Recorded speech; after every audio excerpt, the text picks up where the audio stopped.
Welcome to the Gay Buddhist Forum, where teachers from all schools of Buddhism offer their perspectives on the Dharma and its application in modern times, especially for LGBTQI audiences. These talks are offered freely to the world and made possible by appreciative listeners. If you would like to support our efforts to share the Dharma with underserved audiences, please visit gaybuddhist.org. There you can donate, find a list of upcoming speakers, or enjoy many hundreds of these recorded talks dating back to 1996.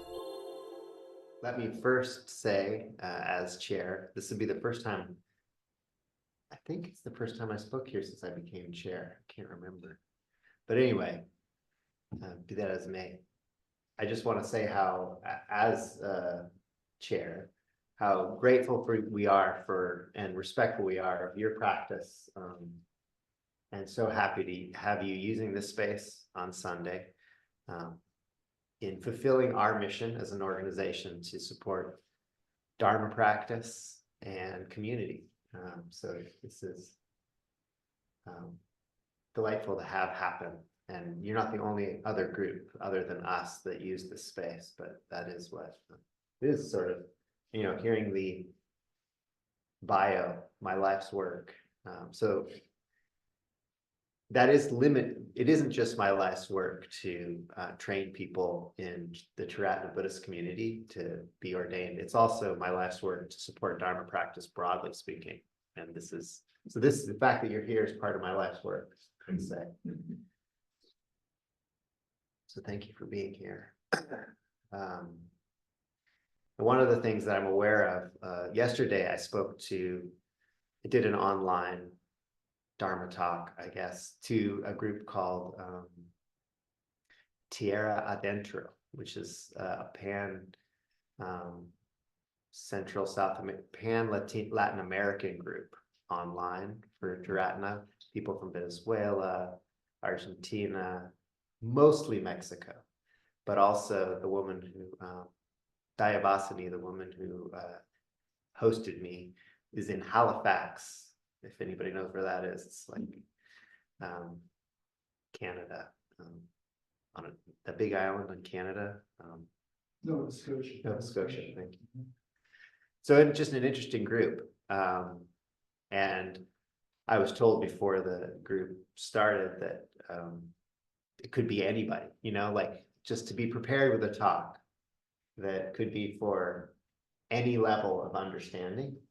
And I similarly kind of come here this way, which, I hope you all get the opportunity to have that kind of invitation at some point, but it's a daunting one, actually. So you are all Dharma practitioners. I actually recognize everybody here. And so to give a Dharma talk to a bunch of people that could be at any level of understanding is one that I value it, and it just makes me sit back and say, okay, well, this is about the Dharma, this is about reality, this is about the beauty of practicing what is known as, in Buddhist circle, the good in the world, right? The good for self and other, the good for us. And so it doesn't matter what level of understanding we have, we're all working on. Anyway, I'm here to talk about the Dharma. And just to say, sometimes I think about this, and I think, well, the place to start is to be grateful to the Buddha for starting this lineage of practice. And all other, in Buddhism in general, can kind of view any being that really comes into contact deeply with their desire for well-being in a kind of realized way that understands that desire is one shared by all sentient beings, is to me a bodhisattva, which means it's regardless of whether or not they're part explicitly of the Buddhist tradition. But I wanted to talk a little bit about isms because the Buddha is part of a lineage of ism, the Buddhism that we're engaging in here. And then there's this word Dharma, which has a lot of usage. I will say that there is this word Dharma, which could be the Buddha's teaching. I'm sure people are familiar with that use, the Buddha Dharma. But Dharma is also sort of the nature of reality as sentient beings experience it. that is also the Dharma, which is something mysterious, something ineffable. It's like the heart of what we can realize is the Dharma, which is a different meaning than the teaching that helps us realize that. So that's one use. Dharma can also be a particular mode of practice, a particular set of practices. So Dharma could be a smaller meaning within the Buddhist community. What is the Dharma I follow? What are the practices I do? Who are the people that I affiliate with? The Dharma could have those three meanings. So it could be the very nature of reality, the generally what the Buddha taught, and that can be understood differently, or it can be a specific lifestyle that one takes on, like by being ordained into the Triratna Buddhist community, my Dharma could be understood to be everything that comes with this particular ordination. That's three ways to understand Dharma. And Dharma is a funny word. Like our community in India, the Triratna Buddhist community in India doesn't want to use the word Dharma at all. Because for them, Dharma often has the connotations of the caste system that they're trapped in. Their Dharma is it's really loaded for them, Dharma. So we actually use the word Dhamma, but even that, so we take the R out because then it becomes a non-Sanskrit word and more Pali, which anyway is neither here nor there. Historically, I won't get into that, but it's somehow softer for them because Dharma is like what the oppressive caste system amongst Hindus puts upon them. And I won't even get into that, but I wanted to just talk about isms in relationship to Buddhism, because we have Buddhism, think of all the isms there are. There's like hedonism, and there is animism. There is, gosh, what are some other isms? Anybody have isms? Ageism. Monotheism, polytheism. Thank you. Yeah. Was that? Atheism. Yeah. Sexism. Thank you. Sexism. Yes. Alcoholism. Don't we see, this is a pretty fraught, the ism thing is pretty fraught when you stick that on something. It's certainly kind of loaded. We were talking about, we had a night here on Wednesday night, and that's where all these pictures of nature are sitting around because we were, it was Green Sangha night here. And we were talking about animism. And animism, apparently, again, I'm not a scholar, but I think it came out of some kind of anthropological analysis from the 20s. I can't remember some person, but it was actually kind of loaded. It was a kind of a loaded way to sort of lump together a lot of other spiritual traditions found in what were, quote unquote, less civilized, groups of people. So it was animism.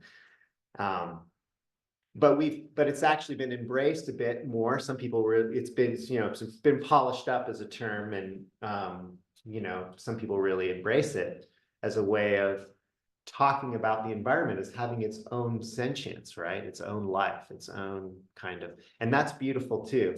So anyway, just to say, ism can be this kind of thing that can be a way of putting people in a box and saying you're that, or it can be a way of believing something dogmatically, or using a feature like sex to sort of separate and define people, sexism, anyway, this whole term ism can be a lot of different things. And so when we say Buddhism, it makes me think, oh, we better be careful with how we put that ism on what the Buddha taught. I think that's a valid thing, that we be very careful with isms.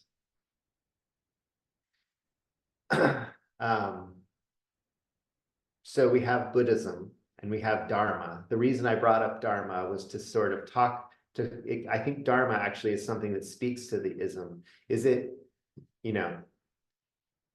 is the ism about some kind of meaningful realization in life, some kind of experience? Or is the ism to separate people, to say, I'm this and you're that, or, I just want to be clear that isms can be used in a lot of ways. You know, it can be used to define ourselves in relationship to the world. And when we were having this conversation about animism, I realized that that the context in that situation was quite positive about animism, because one of the lines that our founding teacher uses is that if we see the world as dead, if we see objects in the world as dead, as lifeless, that it actually diminishes our capacity to be awakened.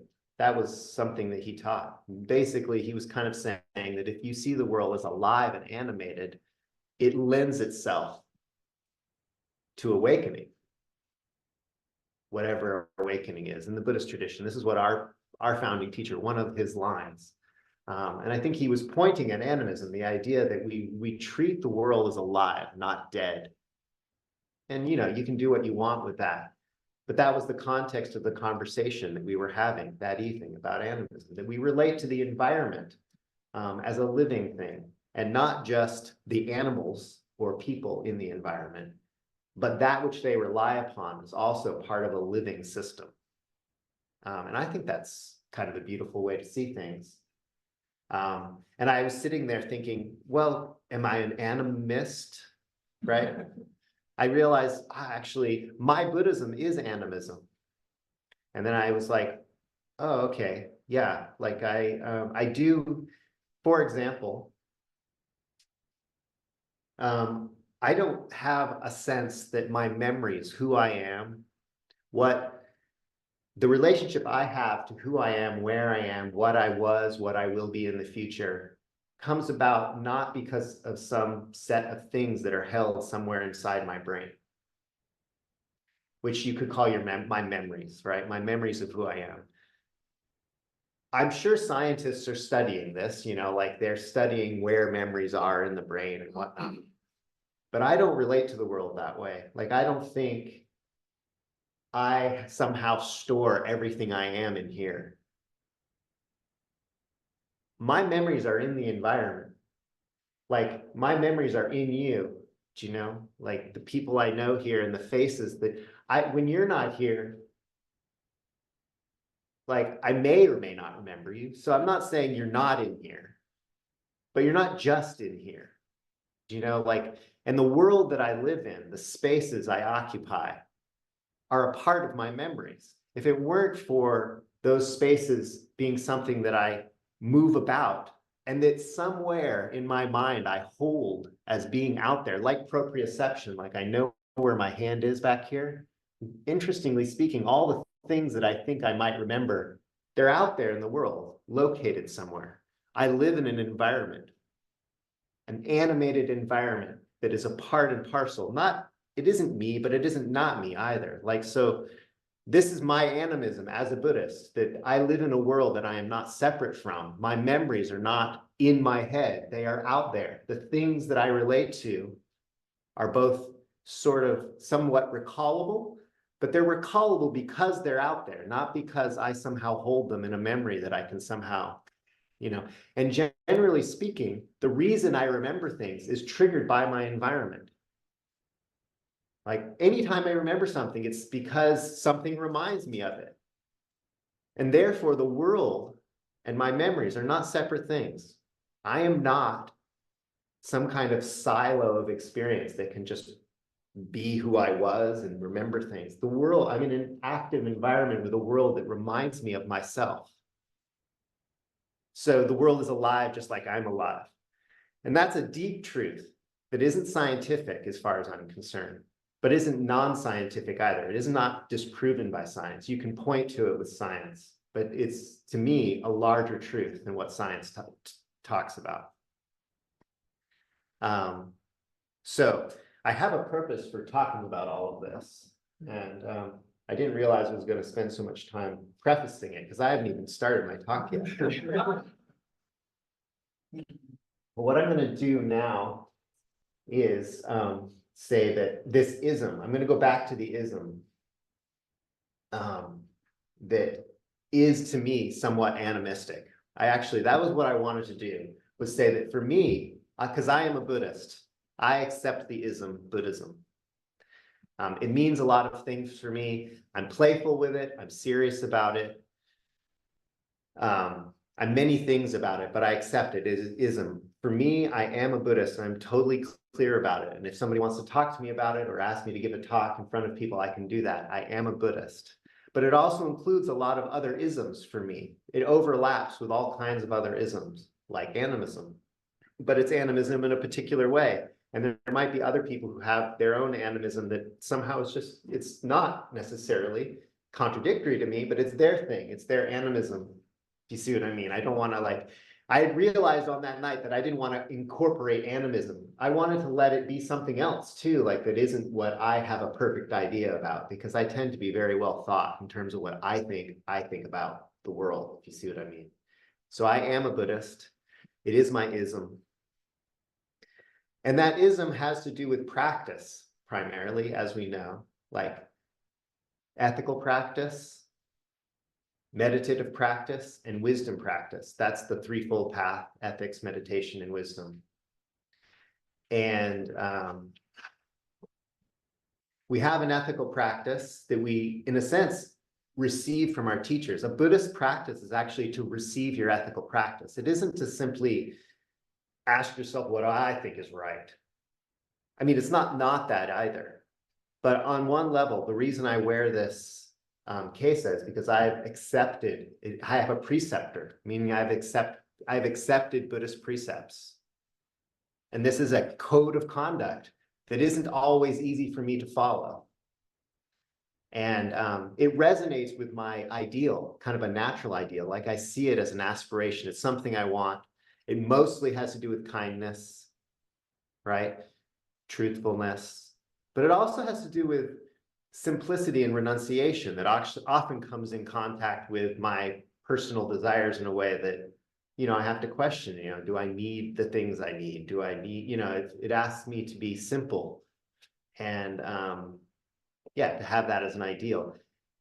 And it also asks me to view the world in such a way that my goals are not about making myself more comfortable. They aren't about making my reputation better amongst other people. They aren't about creating more security for myself at the expense of others. These kinds of things. They are about viewing the world in such a way that I want to be generous. Yeah. And security just for myself, and comfort and satisfaction just for myself does diminish. I have noticed that it diminishes my generosity. Yeah, so that's there is something there. It isn't just me saying what I think is good about the world. I'm actually taking precepts on and asking myself, am I following these? And it's a kind of, there is some kind of, there's a little bit. And, some Buddhist practices, they take on different, you can ask, some monks will take on lists of precepts that really are like that, right? Like they don't eat before noon, they don't touch money, there's a lot of things that you might do with precepts.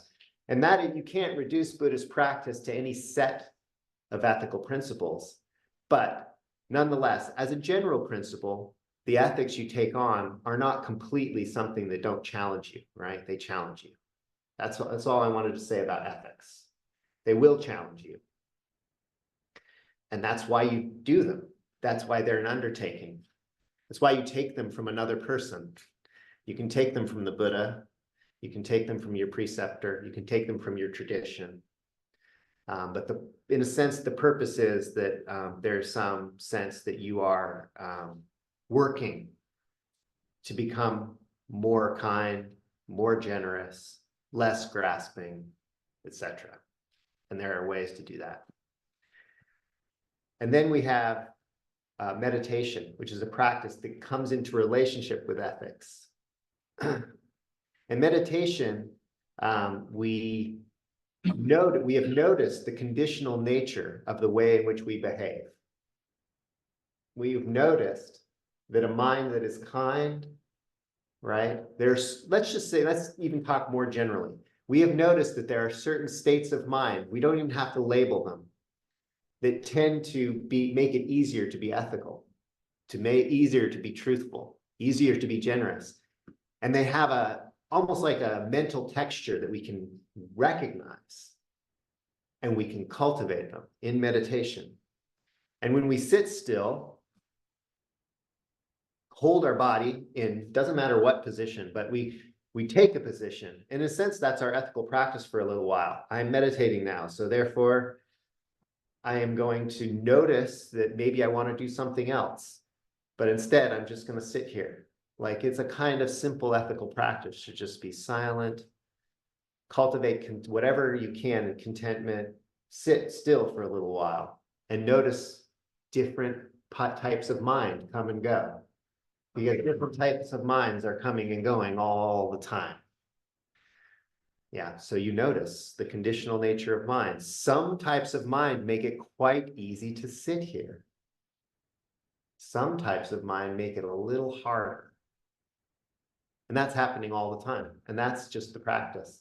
And we simply find a way energetically to cultivate the type of mind that makes it a little easier to sit here. That's an oversimplification, because there's also the type of mind that makes it really easy to sit here, but also just, So we're also doing some other things other than just the type of mind that makes it easy to sit here. But I'm not going to go all the way into meditation right now.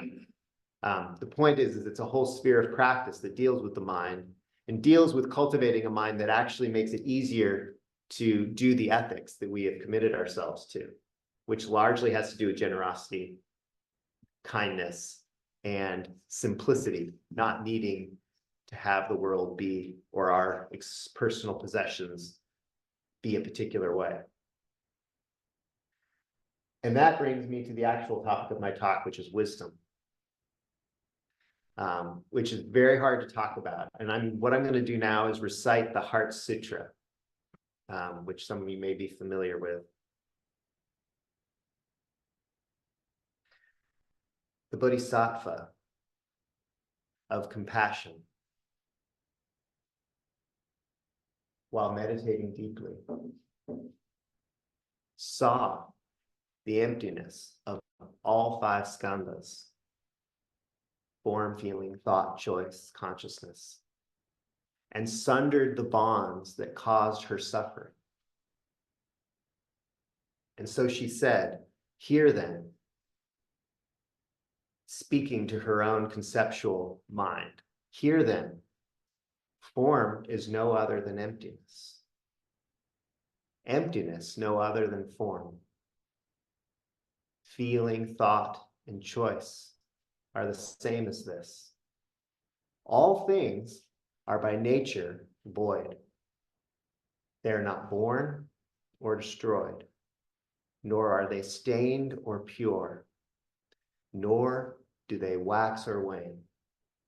So in emptiness, no form, no feeling, thought, or choice, no eye, ear, nose, no tongue, body, mind, no color, sound, smell, taste, touch, or what the mind takes hold of, nor even act of sensing. No ignorance, no end of it, nor all that comes of ignorance. No withering, no death, no end of them. Nor is there pain, or cause of pain, or cease in pain, or noble path to lead from pain. Not even wisdom to attain. Attainment too is emptiness. So know that the Bodhisattva, holding to nothing whatever, but dwelling in prajna, wisdom, is freed of delusive hindrance, rid of the fear bred by it, and reaches clearest nirvana.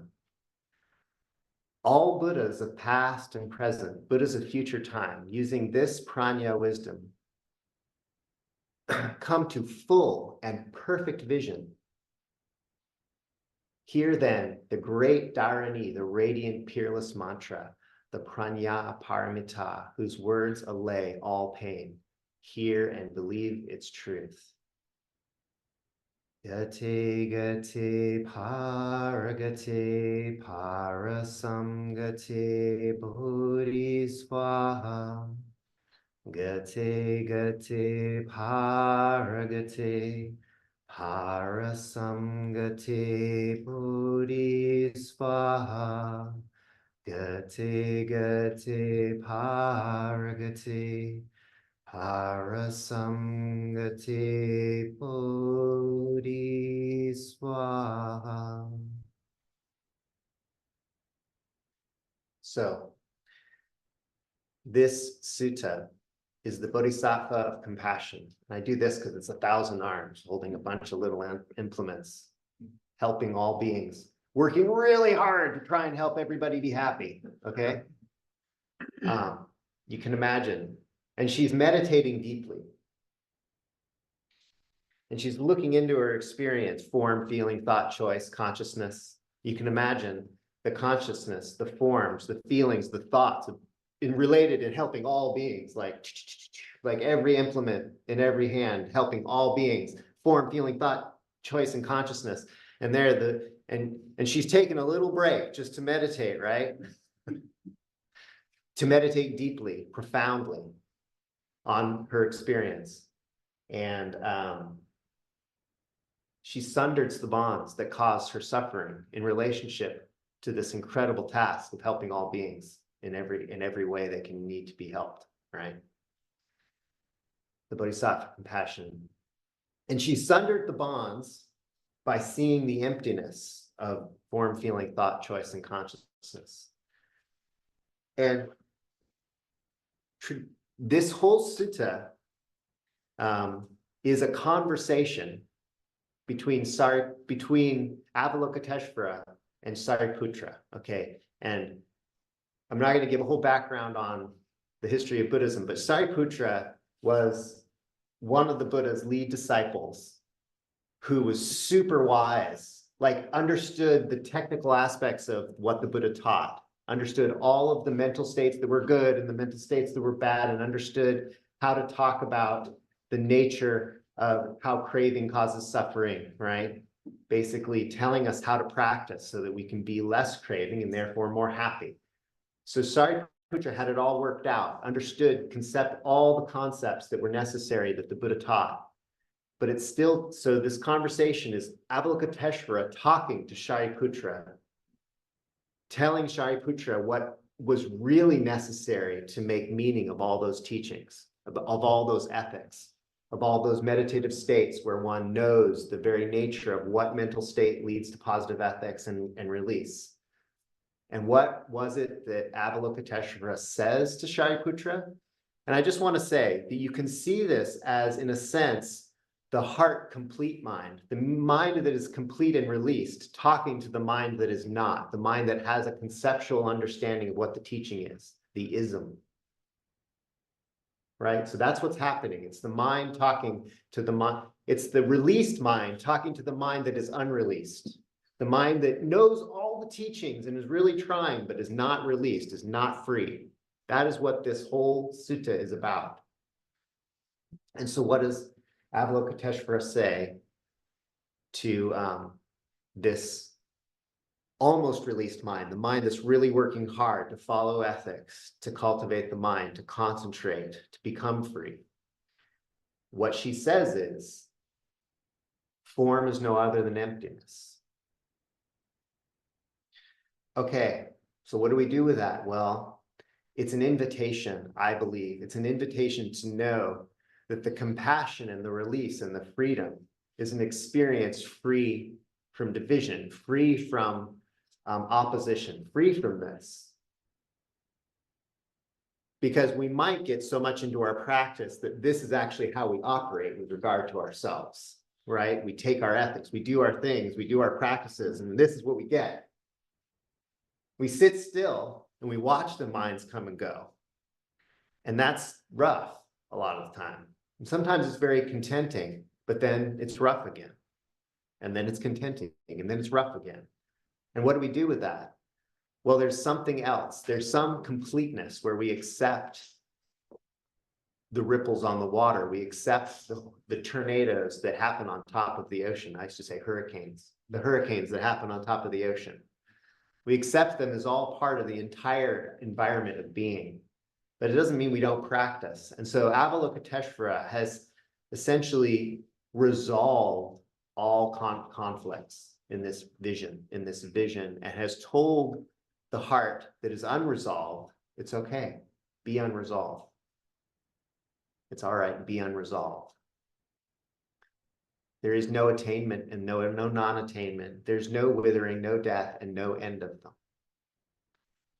And I think the message is, if we go back to ethics, meditation, and wisdom, the Buddhist path has ethics, many paths have ethics. The Buddhist path has meditation, many paths have meditation.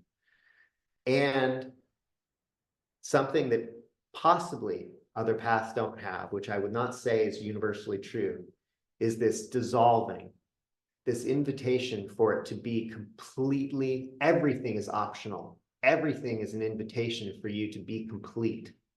Everything, all this practice is about the release into non-suffering, which is not about dividing up this from that. It's about letting go of all conceit, everything we are that wants to have a pecking order within our own mind or within society. Like, this is better than that. Calmness is better than agitation. Sitting still on a cushion is better than sitting in a chair. Whatever kind of conceit, whatever kind of measuring that you're doing with yourself and your previous self, or with you and your friends, or you and your future self who might be a Buddha, all that measuring is unnecessary, completely unnecessary. You can let go of it. You can hold to nothing whatever and just dwell in the perfection of wisdom, which is not separate or different than compassion. That is the idea, that compassion doesn't need your thoughts. It doesn't need your ideas. It doesn't need any system of practice. It is what's true. What's true and real about sentient experience is compassion. Fundamentally, it's universally true and unchanging. That's what I have to say about the wisdom aspect of Buddhism. It's self-dissolving. Because whenever we have a concept of what it is we think we're supposed to be doing, it is hiding actual experience from us. But that doesn't mean we don't have concepts. It means we don't hold to them, because we can't pay attention if we're lost in an idea of what we're doing. Yeah, so Avalokiteshvara let go of an idea of what she was doing and just released herself to be a complete failure at helping all beings be happy. And yet she still helped all beings be happy. So that's all.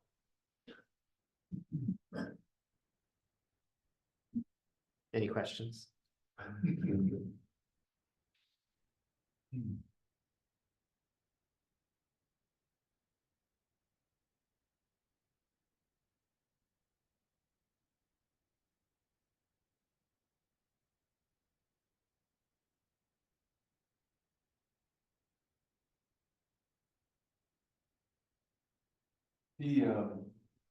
The word compassion and my interpretation of compassion is what drew me to Buddhism in the first place.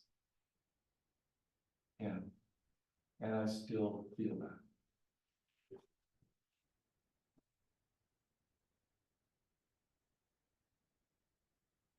that. Who is it? Tom. Tom? Oh, my word. I have to say, you have put my head on tilt in this talk. I often summarize the talks, and yours are often, I wouldn't say challenging. There's a richness and a deepness that I look forward to unpacking.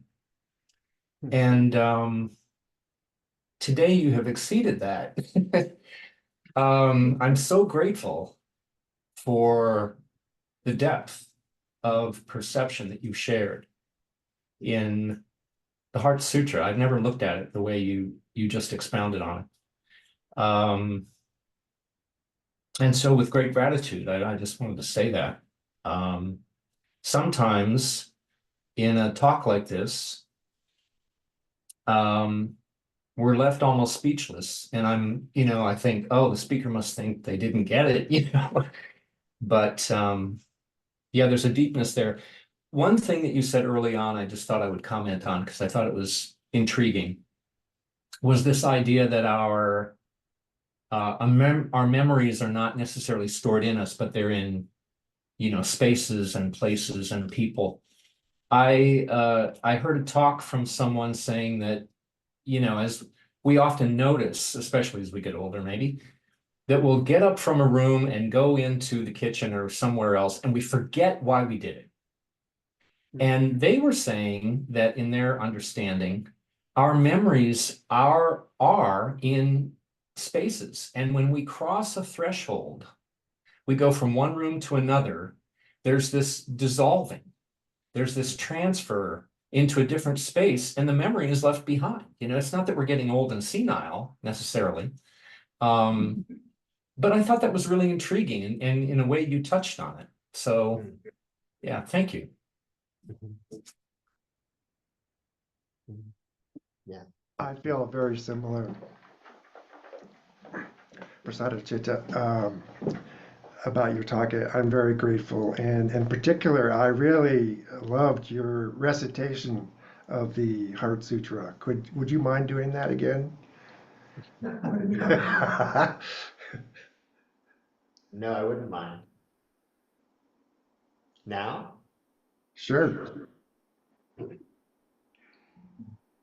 So I will, before I say it again, I will say this is our founding teacher. Basically, there's a lot of things we might memorize, but this is the one thing that he basically asked us all to memorize. And this is the rendition that we memorize. And I will underline that the original version has this discourse it has a kind of preamble between Sariputra and Avalokiteshvara. So what we do is just bit with Avalokiteshvara.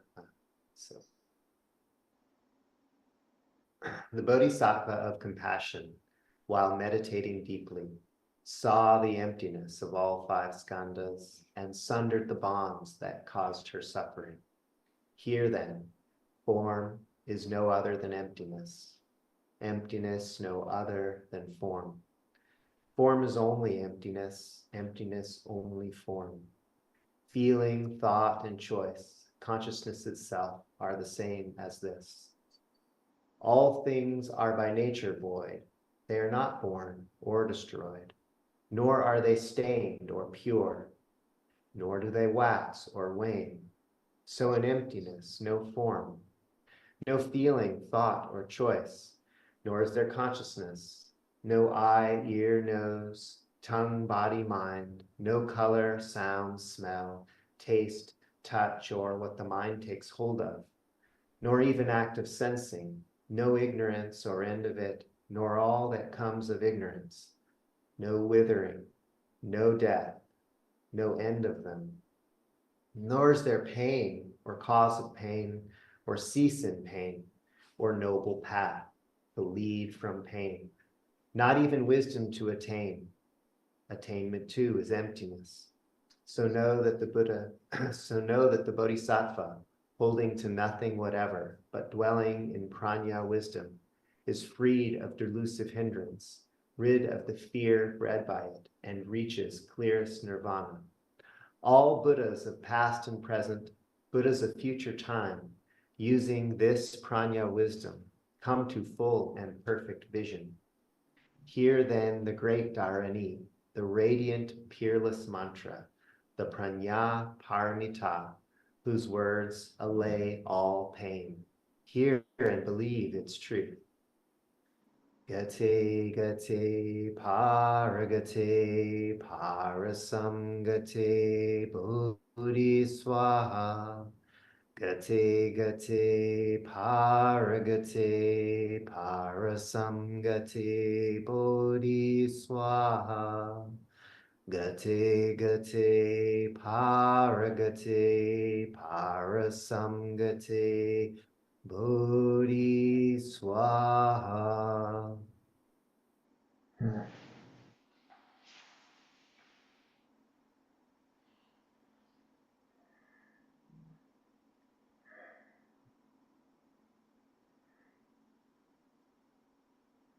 So the mantra roughly means gone beyond, beyond, beyond, completely beyond. The Buddha has gone beyond.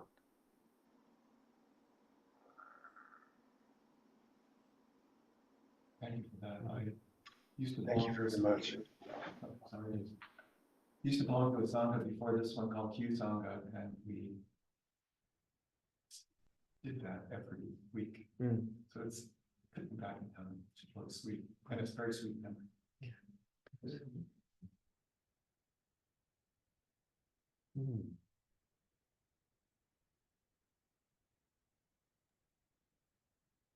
What else? Prasadachitta, I would like to have you come back sometime and give a full talk just on what it really means, this challenge we take on when we take precepts.